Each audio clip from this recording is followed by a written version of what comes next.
বান্দরবানের রুমা উপজেলার কেওক্রাডাং সড়কে পর্যটকবাহী চাঁদের গাড়ি উল্টে ১১ জন পর্যটক আহত হয়েছে।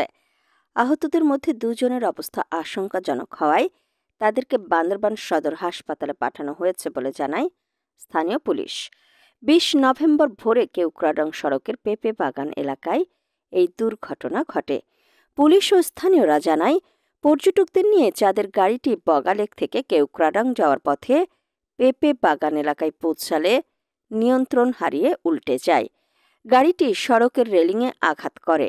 রুমা উপজেলা নির্বাহী কর্মকর্তা মোহাম্মদ আদনান চৌধুরী দুর্ঘটনার বিষয়টি নিশ্চিত করেন। দুর্ঘটনার পর স্থানীয়রা দ্রুত উদ্ধার কাজে এগিয়ে এসে আহতদের রুমা উপজেলা স্বাস্থ্য কমপ্লেক্সে নিয়ে যায়।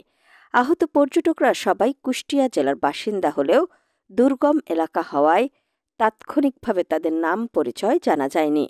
রুমা থানার ভারপ্রাপ্ত কর্মকর্তা সোহরার্দি জানান, আহতদের ইতোমধ্যে উদ্ধার করা হয়েছে এবং গুরুতর আহত ২ জনকে বান্দরবান সদর হাসপাতালে পাঠানো হয়েছে।